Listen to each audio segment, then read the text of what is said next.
And just like that, we have officially crossed over into the second hour of Good Morning Namibia. It's just gone 29 minutes past the hour of 7. Now, in this hour, we will be engaging the Executive Director and co-founder of the Giraffe Conservation Foundation, that is Dr. Stephanie Fennessy. She'll basically be joining us to share more about the groundbreaking discovery that recognizes 4 distinct giraffe species and what it means for giraffe conservation across Africa. We'll equally be joined by a psychological counselor, Simone Furi, who will help unpack the mental health challenges facing Namibian youth and also just sharing strategies to protect their well-being. Those are some of the engagements you can look forward to in this hour. Don't go anywhere.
Now, as we start off with our conversations in the second hour, for the first time in history, giraffes, have been recognized as 4 distinct species, a discovery that will transform their conservation across Africa.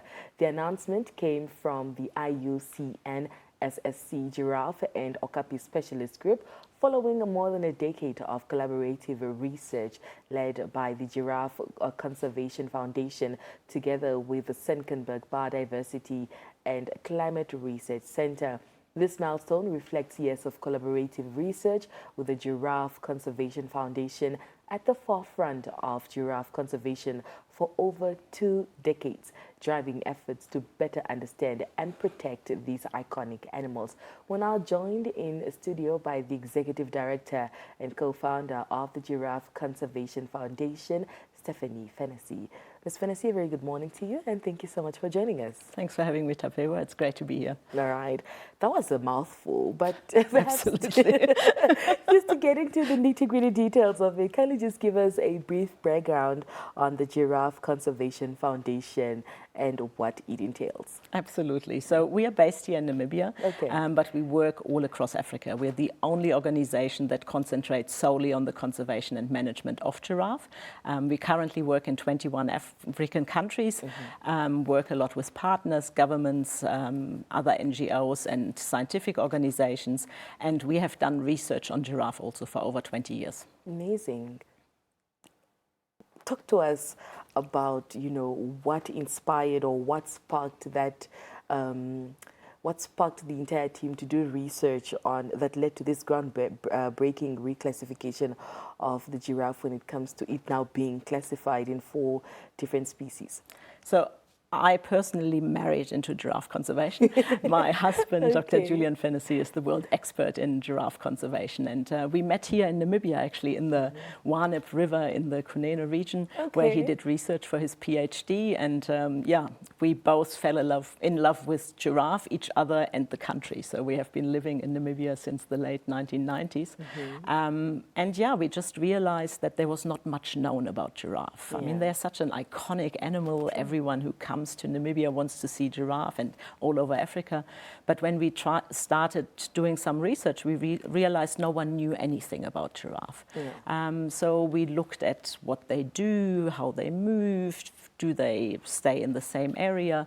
But we also started collecting genetic samples, DNA samples. And when we started analyzing them with our partners at the Senckenberg Museum, who did the DNA research, we realized there might be actually more than one species of giraffe. And that is what we have shown through scientific research. And just to put it into perspective, the difference between giraffes, so they split about between 200 and 600,000 years ago, the different species. So it's a pretty long time. And we often compare it, the group we worked with at the Senckenberg, they worked with bears as well. And the genetic difference between giraffe is bigger than the genetic difference between polar bears and brown bears. All right. So the information that is at hand right now is that we do have 4 species of giraffes in Africa. Exactly. Giraffe only occur in Africa, and we have 4 different species. They live now in relatively distinct areas, but a few hundred years ago, their habitat overlapped, especially in Kenya, where they have 3 different species. So giraffe would have met couple of hundred years ago, and we collected over 300 DNA samples in Kenya alone with the Kenya Wildlife Services, and we could not find any hybrids. So they have not mixed. So while in zoos, when you put them together, what happens quite often, they interbreed, but in the wild they just haven't, and we don't really know why. Okay, so perhaps in confinement places they will breed, but no if it's other out choice, in nature, no options, exactly. Yeah, let's talk about the species that we have right here in Namibia, and also perhaps how many species do we have in Namibia? Is it just 1, 3 like Kenya, 2, or do we have all 4? And which specific species is this? Absolutely. So here in Namibia we have 1 species. We have the southern giraffe, which is actually split into subspecies, but it gets quite complicated. But the what giraffe? So the southern giraffe. Southern giraffe. Yeah, but often people also talk about the Angolan giraffe. So that is the main subspecies we have here in Namibia. And we have about 14,000, but numbers are increasing. So all over Africa, all together, we have 140,000 giraffe, which is not that many. And then you split them in the different species, that really makes them threatened. So here in Namibia and southern Africa, as I said, we have the southern giraffe, and we are really lucky. There is a lot of conservation efforts going on. It's a good collaboration between governments, local landowners and NGOs. So numbers are increasing. In southern Africa, actually, we have almost half of the world population of giraffe. Yeah. Apart from the southern giraffe species or the Angolan species, what other species are they? So we have the northern giraffe, which lives in Central Africa mainly, and a little bit in East Africa. Then we have the reticulated giraffe, mainly in Kenya and a little bit in Ethiopia. Then we have the Maasai giraffe, which also in Kenya and Tanzania, and then the southern giraffe in southern Africa. All right. Is it possible for those other species to survive in Namibia, or does it have to do with climate? In theory, they probably could, but for biodiversity, we should really keep those species separate. And that's why it's so important that we now know that there is 4 different species, because we move giraffe to increase their range in areas where there's only few giraffe remaining or where giraffe have gone locally extinct. We might move giraffe into that area. And it's really important that we take the right species, just not to mix them and to maintain biodiversity. We always talk about biodiversity, and often we think about little bugs and little animals. But if we didn't know that there's 4 different species of giraffe, I mean, that is pretty big, I reckon. And what was your initial reaction when the genetic data revealed such deep divergence between the giraffe population? In your own opinion, do you think the public awareness of giraffes might change now that we know that there are 4 species? I hope it will, but so when we started doing the research, we didn't set out to show that there's anything happening because we didn't know. We just collected samples, we analyzed them. We were really surprised to see such strong differences. But to be honest, the first paper, scientific paper, peer-reviewed paper, was published in 2016. So we have known for quite a long time, but it really took a long time for people to accept change. I think people are quite reluctant to accept change. We're quite set in our ways, and even scientists, they know how things are and they don't like change. So it has taken us a long time of additional research to really convince even the scientific society or population that there is 4 different species of giraffe. Now we really hope that we can create some momentum, because conservation happens on species level. If you start talking about subspecies, people glaze over, it gets really complicated. But now that we know there's 4 species of giraffe, we really hope that we can increase public awareness, we get more government buy-in, and we can really do something about giraffe, because giraffe are in trouble. No one really realizes. We see them so often. When you go to Etosha, you see lots of giraffe. And we're so excited to see them. Exactly, and what's not to love about them? But we really have to make sure that we can maintain them and secure their future for generations to come. Yeah, and where do we start with doing that? There's lots of things you can do. So, as I said, we work a lot with partners. We are a small NGO. We are 18 people. We work in 21 countries, so we have our work cut out for ourselves. But we work with governments. We work with other conservation organizations. We don't try to reinvent the wheel, so to speak. We say to people who are organizations who work in an area, let's work together. And you might work on another animal, or you manage a national park. Let's just also involve giraffe in your conservation efforts. But we also run a really exciting environmental education program here in Namibia, because we feel that you have to start children young and create a passion for conservation. Teach them while they're young. Exactly. So here in Namibia, we run the Commerce Environmental Education program, and we have an amazing young Namibian team who take kids to Danvilliers National Park, just outside Windhoek, where you can see giraffe. So they take kids. This year they have already taken over 3,000 grade 3 and grade 4 children from Windhoek for a day in the field. They do a little nature walk, they learn about things. It's all linked to the national curriculum. But most importantly, they take these kids into nature and show them how beautiful our country is. Yeah. Talk to us about some of the challenges you've encountered while doing research on the different species of the giraffe. I mean, it's just, as I said, we're a small team. We work in many different countries. We work a lot with partners, which can be challenging. It can be really rewarding, but working with governments always has its little challenges. We are not often in control of timing.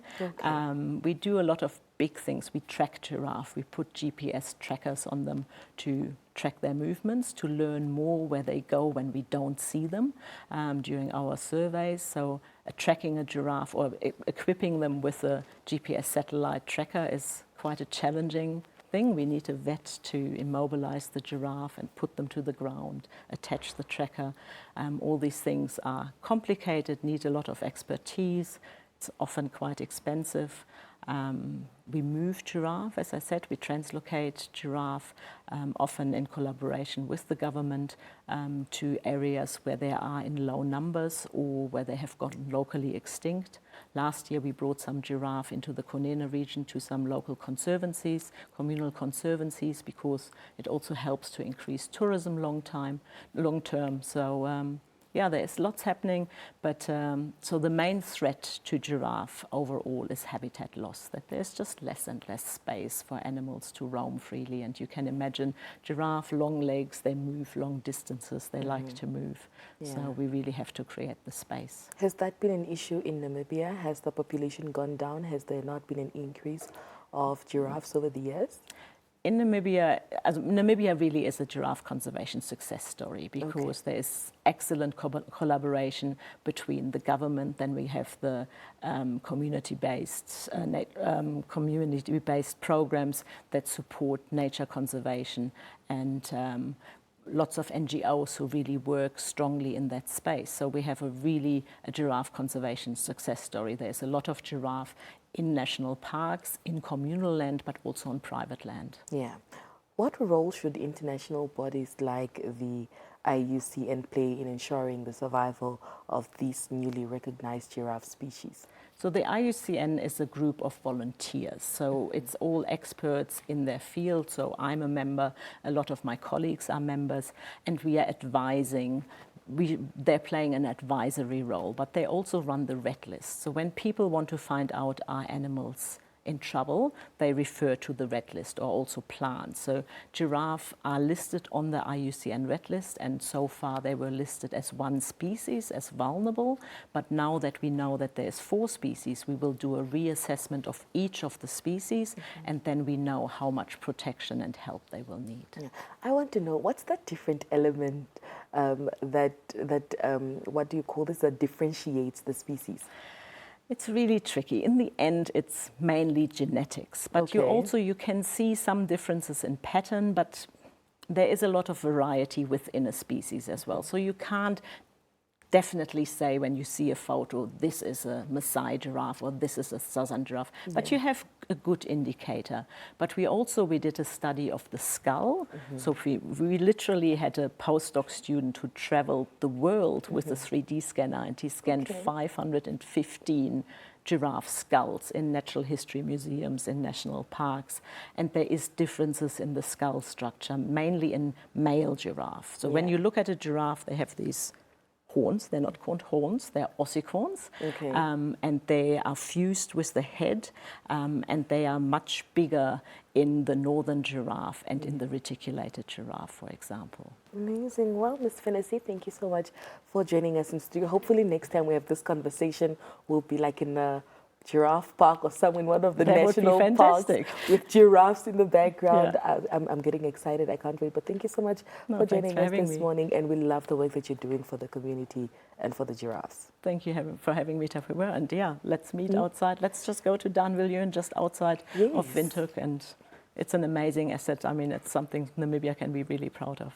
The producers are definitely listening. Thank you so much for joining us. Thanks, all right. Bye.